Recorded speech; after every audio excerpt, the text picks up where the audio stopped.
ॐ भूर्भुवस्वः तत्सवितुर्वरेण्यं भर्गो देवस्य धीमहि धियो यो नः प्रचोदयात्। उस प्राण स्वरूप दुखनाशक सुख स्वरूप श्रेष्ठ तेजस्वी पापनाशक देव स्वरूप परमात्मा को हम अपनी अंतरात्मा में धारण करें।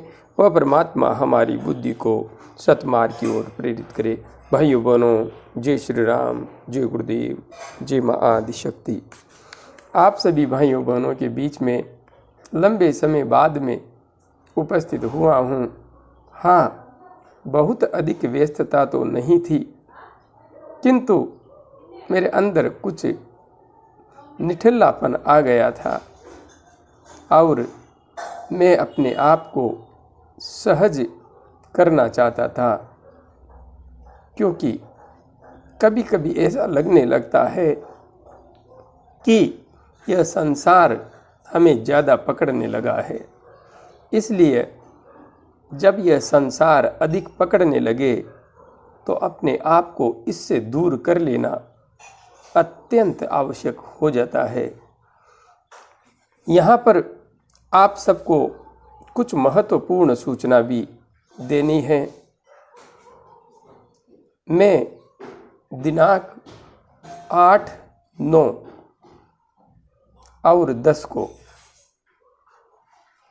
बद्दी हिमाचल प्रदेश में हमारे आत्मीय परिवारजन तरसेम लाल जी के सुपुत्र के विवाह समारोह में सम्मिलित होने के लिए आ रहा हूँ। 8 को वहाँ पर पहुँचूँगा, 9 को वहाँ पर उपस्थित रहूँगा और 10 को वापस लौटना है। इसलिए चंडीगढ़ अम्बाला क्षेत्र में जो भी भाई बहन रहते हैं, चाहें तो कुछ समय के लिए मुझसे मिलने के लिए आ सकते हैं। हाँ, अधिक समय तो नहीं रहेगा, किंतु आप में से कई भाई बहन कहते हैं कि जब भी आप इधर आएं तो हमें सूचना अवश्य दें, इसलिए आप सबको सूचित कर रहा हूँ। आज आप सब भाई बहनों की जिज्ञासाओं को सम्मिलित करते हुए प्रथम जिज्ञासा सम्मिलित कर रहा हूँ। बहन रेणु भंडारी जी ने अपनी जिज्ञासा प्रकट करते हुए लिखा है, प्रणाम गुरुजी, प्रणाम बहन, प्रणाम, खुश रहिए। मुझे 2 साल हो गए हैं साधना करते हुए। मेरे अंदर शिव शक्ति एनर्जी का बैलेंस बिल्कुल शिखर तक पहुंच गया है। ध्यान लगाती हूं तो आनंद की अनुभूति होती है। पर गुरुजी, मैंने अभी तक कोई दीक्षा नहीं ली है। शिव जी को और आपको गुरु मानकर सब आपसे ही सीखा है, तो क्या मुझे मोक्ष मिल जाएगा? पर दीक्षा के लिए शक्तिपीठ पर कहते हैं कि परों में आना, क्या करूं गुरुजी, आप बताएं। बहन, आपने भगवान शिव एवं मुझे गुरु रूप में स्वीकार करके साधना के पथ पर आगे बढ़ना निश्चित किया। और हाँ, प्रारंभिक अवस्था में आपके साथ में बहुत सारी समस्याएं थी, आप उनसे बाहर निकल गई हैं और आज पूर्णतया सहज हैं, सरल हैं और गहन ध्यान की अवस्था को प्राप्त कर रही हैं। आपको बहुत बहुत बधाई। हाँ, इसमें कोई संशय नहीं है कि आपके लिए मैंने स्वयं भी साधना की है। जगत जननी माँ से काफ़ी लंबे समय तक आपके लिए प्रार्थना की है। माँ ने प्रार्थना सुनी। माँ की असीम कृपा है, सद्गुरुदेव का आशीर्वाद है। जहाँ तक बात है दीक्षा की, आप यदि शक्तिपीठ से दीक्षा ले लेती हैं तो सर्वश्रेष्ठ हैं, किंतु हाँ, मैं अपनी आत्म चेतना से इस प्रश्न को पूछता हूँ तो मुझे एक जवाब अवश्य आता है उस जगत जननी माँ के द्वारा कि तुझे इस जिम्मेदारी को उठाना तो होगा, किंतु अभी सही समय नहीं आया है। भाइयों बहनों, आप सबको मैं स्पष्ट रूप से बता देना चाहता हूँ, गुरु दीक्षा देना संसार में लाभ का सौदा नहीं, सबसे बड़ा घाटे का सौदा है। जब हम किसी को शिष्य रूप में स्वीकार करते हैं तो दुनिया तो यह देखती है कि यह अपने आप को गुरु रूप में महिमा मंडित कर रहा है और शिष्यों के पेशों पर अपना जीवन चलाना चाहता है, किंतु वास्तविकता इसके उलट होती है। जब कोई गुरु, वास्तविक गुरु, आज के समय में जिस प्रकार से गुरुओं की बाढ़ आई हुई है उस प्रकार के गुरुओं की मैं बात नहीं कर रहा हूँ, किंतु वास्तविक गुरु जब किसी को शिष्य रूप में स्वीकार करता है तो उसके ऊपर एक बहुत बड़ा बोझ माँ आदि शक्ति के द्वारा डाल दिया जाता है। जब तक उसके शिष्य मुक्त नहीं हो जाते, कोई भी गुरु हजारों वर्षों तक, लाखों वर्षों तक मुक्त होने की स्थिति में नहीं आता है, क्योंकि यह जन्म जन्मांतर तक चलने वाली प्रक्रिया है। गुरु स्वयं शिष्यों के साथ बंध जाता है, ऐसा हमारे ग्रंथों में स्पष्ट रूप से लिखा हुआ है। इसलिए जो मोक्ष का अभिलाषी है उसे गुरु दीक्षा भी नहीं देनी चाहिए, और यदि हम किसी को दीक्षा दे रहे हैं तो हमें उनकी पूर्ण जिम्मेदारी लेने की स्थिति हमारे अंदर होनी चाहिए। और अभी मैं अपने आप के अंदर वह स्थिति अनुभव नहीं करता जिससे कि गुरु दीक्षा देकर मैं आप सबकी पूर्ण जिम्मेदारी उठा सकूं। इसलिए यदि आपको मुझसे ही गुरु दीक्षा लेनी है तो इसके लिए तो आपको अभी इंतज़ार करना पड़ेगा। हाँ, आपने मुझे गुरु रूप में स्वीकार किया है, माँ ने इसे स्वीकार भी किया है। एकलव्य ने गुरु द्रोणाचार्य को गुरु रूप में स्वीकार करके धनुर्विद्या में वह निपुणता हासिल की थी जो कि स्वयं गुरु द्रोण अर्जुन को भी नहीं सिखा पाए थे। उसी प्रकार से आप सब भी आगे बढ़ रहे हैं, सहजता से बढ़ते रहिए। मेरी आत्मा तो आप सबके साथ वैसे ही जुड़ी हुई है।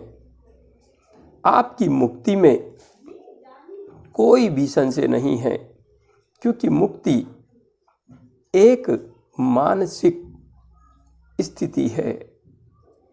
आपका मन किस स्तर तक पहुंचा है, इससे निर्धारित होता है कि आप मुक्त हो पाएंगी या नहीं।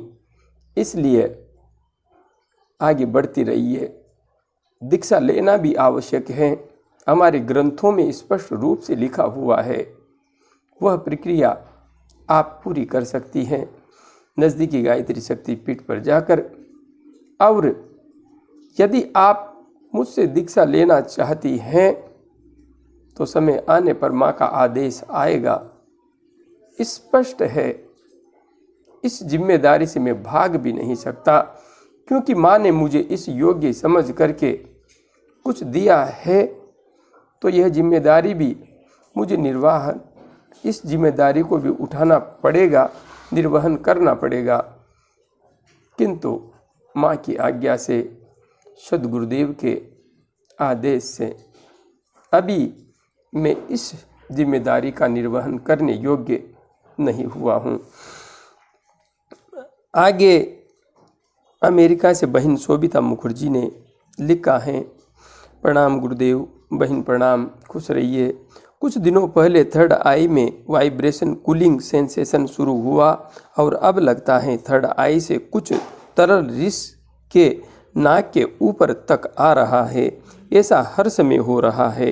क्या इसी को वो अमृत कहते हैं जो बहुत साधक लोग कहते हैं?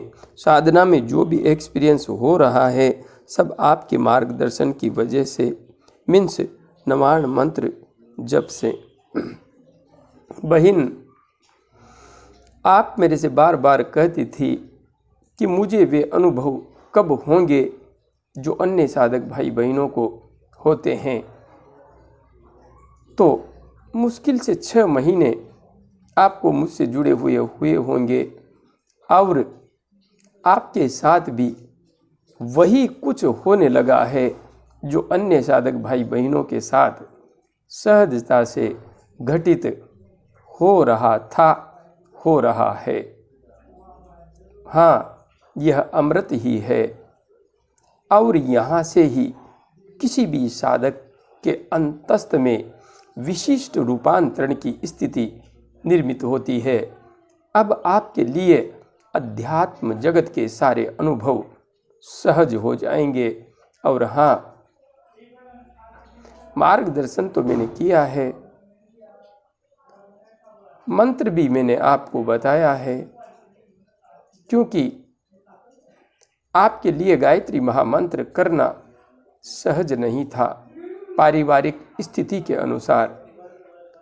इसलिए मैंने आपको नवाण मंत्र जप करने का सुझाव दिया था और आप नवाण मंत्र के साथ सहजता से इस पथ पर आगे बढ़ सकी। यह जगत जननी माँ की ही कृपा है। उसे आप किसी भी रूप में स्वीकार कीजिए, वह आपको अपनी गोद में बैठा लेती है। हाँ, ऊर्जा का स्तर अलग अलग होता है, उसी अनुरूप हमें हमारी पारिवारिक पृष्ठभूमि खान पान को देखते हुए मंत्र का चयन करना चाहिए। आगे बढ़ती रहिए, आप सही दिशा में आगे बढ़ रही हैं। आगे भाई मनोज जसवाल जी ने लिखा है, जय गुरुदेव संत श्री आसाराम जी बापू जी महाराज की, जिनकी कृपा से मैं इंसान बन पाया हूँ। भाई मनोज जसवाल जी, आपकी गुरु भक्ति को मैं नमन करता हूँ, प्रणाम करता हूँ। एक बात स्पष्ट रूप से मैं कह देना चाहता हूँ, बापूजी अभी जेल में हैं और ऐसे ही कई गुरु हैं जो जेल में बैठे हुए हैं। मैंने बापूजी के कई वीडियोस देखे हैं जेल में जाने के बाद, पहले नहीं। जब मैंने वीडियोस देखे तो स्पष्ट रूप से लगता है कि बापूजी एक पहुंचे हुए तत्वज्ञानी संत थे, बहुत ऊंची कोटि के संत थे, क्योंकि जिस स्तर की वे बात करते थे उस स्तर की बात करना ऊंचे स्तर के व्यक्ति के लिए ही संभव हो सकता है। किंतु यहाँ पर एक बात भी मैं स्पष्ट रूप से कहूँगा, महर्षि विश्वामित्र अत्यंत ऊंचाई पर पहुंच गए थे, फिर भी भटक गए थे। महर्षि पाराशर अत्यंत ऊंचाई पर पहुंचे हुए थे, फिर भी भटक गए थे। इसी प्रकार से अनेकों उदाहरण हैं, अनेकों, जहां पर जाकर के भी भटका जा सकता है, ऊंचाई से भी गिरा जा सकता है। मैं विशेष तो कुछ नहीं कहूँगा, किंतु हाँ, एक शिष्य के नाते पूज्य आसाराम बापूजी के द्वारा जो ज्ञान आपको दिया गया है वह ज्ञान सही है। यदि आप उस ज्ञान को अपने जीवन में वास्तविक रूप में धारण कर रहे हैं तो आपकी मुक्ति को कोई टाल नहीं सकता। हाँ, जिस ज्ञान को बापूजी देते थे उस ज्ञान को स्वयं अपने जीवन में चरितार्थ नहीं कर पाए, इसी का नतीजा वे आज भुगत रहे हैं। और यह स्थिति अन्य संत महात्माओं के साथ भी लागू होती है, अन्य गुरुओं के साथ भी लागू होती है। इसलिए भक्ति जरूरी है, श्रद्धा जरूरी है और एक शिष्य के लिए अपने गुरु पर असीम श्रद्धा आवश्यक है। गुरु चाहे कैसा भी हो, यदि असीम श्रद्धा है तो शिष्य अवश्य पार हो जाएगा, चाहे गुरु मझधार में ही डूब जाए। इसलिए आप आगे बढ़ते रहिए, निश्चित रूप से आप सही दिशा में आगे बढ़ रहे हैं। और हाँ, यदि कभी आपको कुछ जानना हो तो मुझसे सहायता ले सकते हैं। बाकी आप निरंतर आगे बढ़ते रहिए।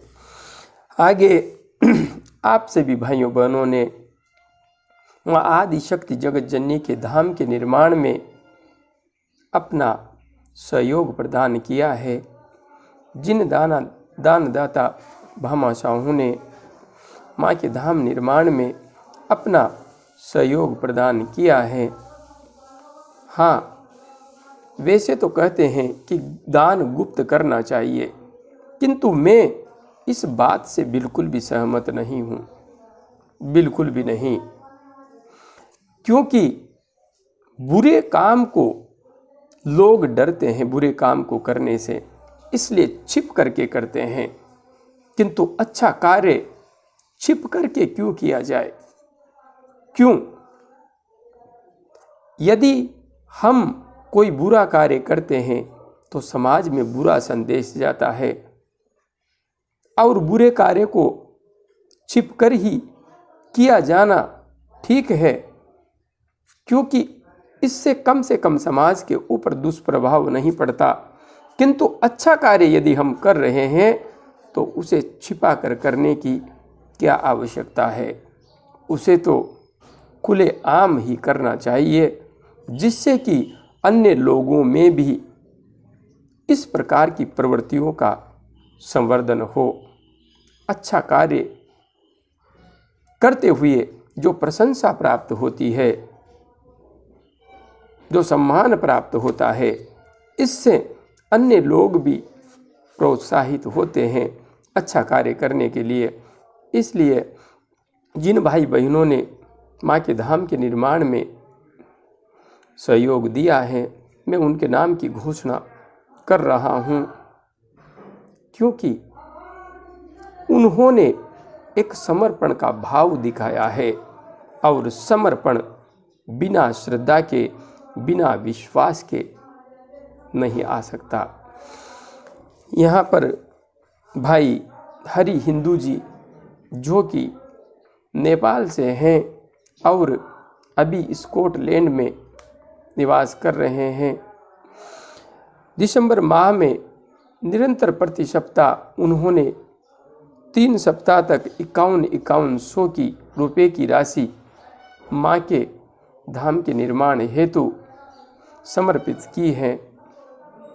अपने आप में बहुत महत्वपूर्ण योगदान है, और स्पष्ट रूप से आपकी सच्ची श्रद्धा एवं विश्वास को दिखा रहा है, क्योंकि समर्पण का भाव बिना श्रद्धा एवं विश्वास के कभी भी नहीं आ सकता।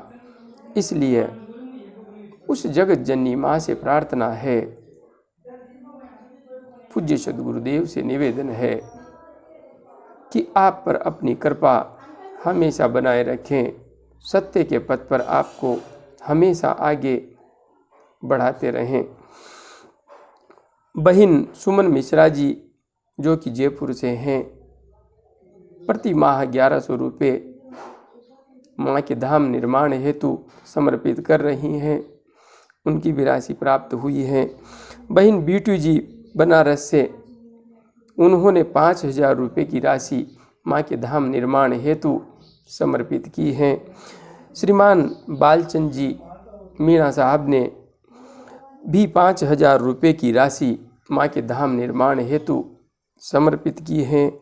बहन रजनी शर्मा जी जो कि गाजियाबाद से हैं, उन्होंने 1,100 रुपये माँ के धाम निर्माण हेतु समर्पित किए हैं। श्रीमान दीपक शर्मा जी जो कि मध्य प्रदेश से हैं, 501 रुपये की राशि माँ के धाम निर्माण हेतु समर्पित की है। और हमारी बहन रजनी हिंदू जी एक ज्योतिषाचार्य हैं दिल्ली से, जिन्होंने विशेष अभियान इस हेतु चला रखा है। जो भी उनसे ज्योतिष हेतु परामर्श लेते हैं, उनसे वे राशि एकत्रित कर रही हैं और उस संपूर्ण राशि को माँ के धाम निर्माण हेतु समर्पित करना चाहती हैं। तो इस प्रकार से आप सबका यह जो सहयोग है, इसके माध्यम से हम माँ का धाम निर्मित करने जा रहे हैं। और निश्चित रूप से आश्वस्त रहिए, संपूर्ण विश्व में एक ऐसा स्थान, एक ऐसा संस्थान हम निर्मित करने जा रहे हैं जहाँ पर अध्यात्म की नई परिभाषा गढ़ी जाएगी और पूर्ण वैज्ञानिक तरीके से अध्यात्म के संपूर्ण पहलुओं पर अनुसंधान तो किया ही जा चुका है। उस सत्य को प्रत्येक साधक पर साबित भी किया जाएगा। इसलिए आप सबको बहुत बहुत बधाई, शुभकामनाएं। और हाँ, जिन जिन ने भी यहाँ पर सहयोग राशि समर्पित की है, दान दिया है, जगत जननी माँ एवं परमपिता परमात्मा पूज्य सद्गुरुदेव से प्रार्थना है कि आप सब पर अपनी कृपा हमेशा बनाए रखें और आप सबको सत्य के, धर्म के, न्याय के पथ पर हमेशा आगे बढ़ाते रहें। जय गुरुदेव, जय माँ आदिशक्ति।